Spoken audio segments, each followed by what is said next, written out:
Et moi, j'ai déjà acheté 5 costumes à 20 euros. J'ai pas honte de le dire parce que voilà, je sais où je vais, je sais comment est-ce que je gère mon argent.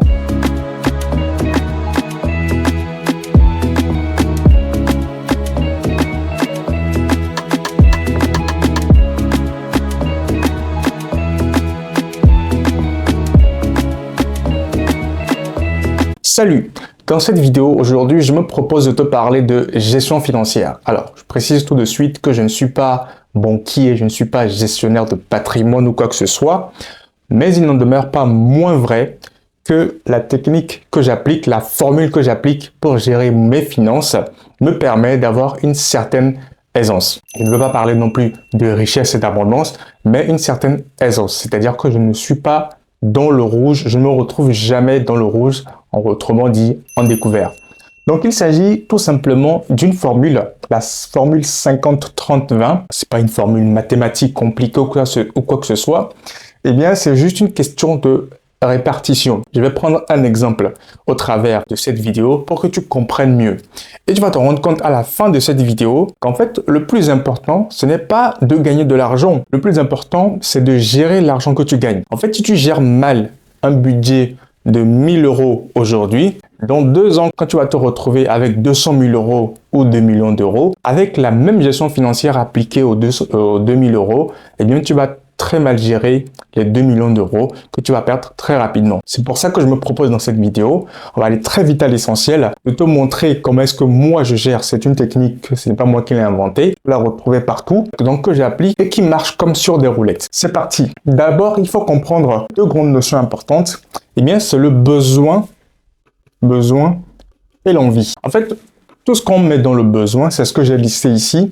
Ce sont des éléments dont tu ne peux pas te passer. Ce sont des éléments qui font partie, quand on prend la pyramide de Maslow, eh bien, ce sont des éléments, ce sont des besoins primaires indispensables à un être humain, pris à part entière. C'est par exemple le loyer, c'est même pas un exemple, c'est le minimum. Je pense que j'aurais dû mettre alimentation avant parce que voilà, sans l'alimentation, il n'y a pas d'homme, on ne peut pas vivre. Mais bon, donc c'est le loyer, donc savoir, pouvoir dormir, c'est très important, avoir un toit, très important. C'est un besoin, tout le monde a besoin de cela. Ensuite, l'alimentation. L'alimentation, donc tu dois consacrer un certain budget pour t'alimenter. C'est tout à fait normal.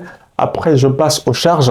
Alors, dans les charges, tu peux mettre les assurances automobiles, habitation. Si tu as une voiture, c'est obligatoire. Tu n'as pas le choix. Finalement, c'est devenu un besoin parce que tu n'as pas le choix. Habitation, c'est pareil. Tu n'as pas le choix. Tu es obligé d'avoir une assurance habitation pour te couvrir en cas de survenance de sinistre. Dans les charges, ça peut être également tes factures d'électricité, tes factures d'eau. Ensuite, en fait, voilà. Dans les charges, on peut mettre les assurances. Donc voilà, c'est du pareil au même. Donc ici, facture d'eau, facture d'électricité. Ici, assurance automobile, assurance habitation, assurance maladie, tout ce que tu veux. Et ensuite, le transport. C'est aussi l'un des besoins primaires d'un être vivant. C'est de se déplacer tout simplement. C'est la base de tout. L'ensemble des exemples que je viens d'énumérer font partie des besoins. Pourquoi il y a le 50? Le 50, ça veut dire que la moitié de ce que tu gagnes aujourd'hui, peu importe que ce soit un salaire ou une source de revenus complémentaire, une source de revenus, je sais pas moi, d'un business en particulier, eh bien, tu dois allouer 50% de ton revenu à ces charges-là. Loyer, alimentation, charges, assurance et transport. C'est très important. Maintenant, je passe très rapidement, je viens aux envies. C'est quoi une envie? Eh bien, c'est quelque chose dont tu n'as pas besoin pour vivre en fait. C'est quelque chose dont tu peux tout simplement te passer. C'est quoi? C'est le shopping. Tu n'as pas besoin de le faire de façon récurrente. Tu as besoin de tout le temps avoir de l'argent pour payer ton loyer, pour t'alimenter. C'est des besoins qui reviennent tout le temps, tous les mois, tous les jours, toutes les semaines. Par contre, le shopping, c'est une envie. Tu ne vas pas faire du shopping toutes les semaines, tous les mois. Tu ne vas pas non plus aller au restaurant tous les jours. Tu te fais à manger toi-même à la maison et puis c'est bon, tu peux te passer d'aller au restaurant. Ou si tu veux, tu peux y aller une fois dans l'année. Les vacances, tu n'as pas besoin de vacances pour vivre. Tu n'as pas besoin de vacances. Tu n'as pas besoin de partir en vacances pour vivre. Tu n'as pas besoin de partir à l'autre bout du monde ou même dans la ville d'à côté. Alors, ça n'enlève pas le caractère important de voyager, mais dans une certaine mesure, dans un certain contexte, ou en tout cas moi par exemple, ça fait combien de temps que j'ai pas, ça fait plus d'1 an que je suis pas parti en vacances. C'est pour des raisons financières. C'est pas parce que je n'en ai pas, mais c'est juste que je m'en prive pour l'instant. Pareil pour Netflix. Netflix. Je n'ai pas d'abonnement Netflix parce que c'est un budget. C'est une envie qui va d'ailleurs te faire perdre ton temps. Mais en fait, c'est quelque chose que moi personnellement, je ne mets pas d'argent dans Netflix. Je ne regarde pas tout simplement pas parce que de toute façon, même si je l'avais, je n'aurais pas eu le temps de regarder des films sur Netflix ou des séries. Et en plus, c'est une perte de temps.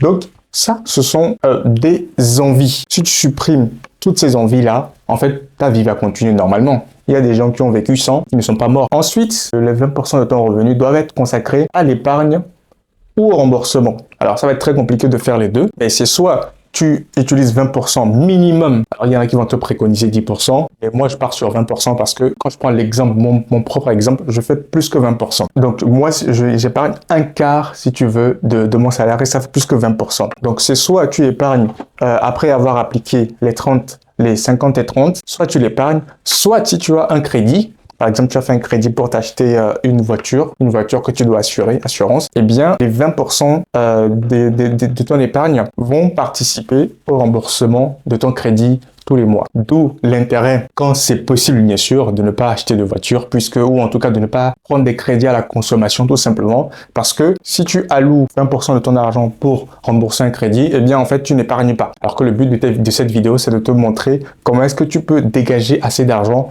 pour épargner. Donc, voilà en gros, présenter très rapidement la méthode 50-30-20. Maintenant, et encore très rapidement, on va prendre l'exemple d'une personne lambda, d'une personne A, qui gagnerait, je sais pas moi, on va prendre 2000 € tous les mois. 2000 € tous les mois. Donc, ça veut dire que 50% de ses revenus, donc 1000 €, on va mettre ça, 1000 € doivent être alloués à ça.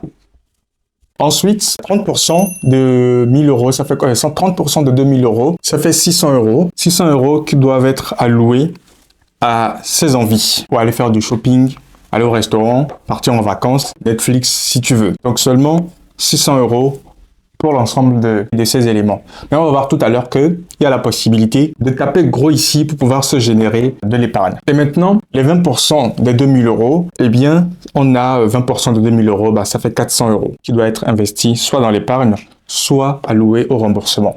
Donc, je reviens très rapidement sur les envies. Ici, tu peux taper gros dans le sens où, soit tu décides que de toute façon, tu ne vas pas faire du shopping tous les ans. Tu peux passer une année sans faire de shopping, ou en tout cas, moi, dans mon exemple, je ne fais pas de shopping, en tout cas, pas comme tous les autres. Moi, je n'achète mes vêtements que dans les friperies. Je peux passer un an déjà sans acheter de vêtements. Et quand je dois acheter des vêtements, je vais dans les friperies. Donc, ici, autant dire que je dépense très peu. Je n'achète que quand j'ai besoin de quelque chose. Tous les costumes, tous les vêtements que j'ai, très honnêtement, c'est des costumes à prix cassé que j'achète dans les friperies. Moi, j'ai déjà acheté 5 costumes à 20 €. J'ai pas honte de le dire parce que voilà, je sais où je vais, je sais comment est-ce que je gère mon argent. Les restos, je ne vais pas non plus au resto tous les jours. Je ne suis pas du genre à midi à aller commander un Uber Eats ou en tout cas à aller au restaurant. Je ramène toujours ma gamelle au travail, donc je prépare, donc je fais la cuisine. Je ramène toujours. Les soirs, je ne mange pas tout le temps. Donc, ce qui me permet de taper également gros dans la partie restauration. Je fais un lien par rapport à l'alimentation. L'alimentation, c'est un poste dans lequel tu ne dois pas lésiner. L'alimentation, c'est très important. Il faut contrôler tout ce que tu mets dans ta bouche parce que c'est ça qui va définir ce que tu seras demain. En fait, le résultat de ton poids et de tes performances physiques aujourd'hui dépendent beaucoup de ton alimentation. Tu vas me parler peut-être de sport, mais c'est surtout de l'alimentation, de ce que tu mets dans ton organisme. Donc, il ne faut pas du tout lésiner à mettre de l'argent dans l'alimentation. L'alimentation, c'est un investissement très, très important. Je reviens ici. Tu vois que si ici, tu arrives à réduire le shopping ou carrément à le supprimer. Resto, tu en fais très peu parce que comme tu as investi dans ton alimentation, eh bien, tu fais moins de resto. Je fais moins de resto parce que j'investis plus dans mon alimentation. Les gens qui me connaissent savent qu'il y a des choses que je ne mange pas. Les aliments ultra transformés, le sucre, les pâtisseries, même le pain, je fais super attention. Donc, allez, resto, bon, on va dire que je vais au resto, mais je peux compter le nombre de fois que je suis allé au resto sur une année. Donc, je garde resto quand même. Vacances sur une année, je ne suis pas allé.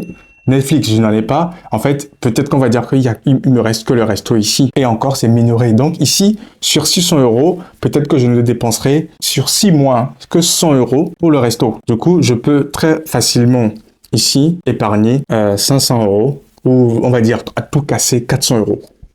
400 € que je vais venir mettre ici dans l'épargne, dans la partie épargne. Donc là, avec le principe que je pars avec 20% d'épargne sur 2000 euros, eh bien, je peux me retrouver très facilement au double.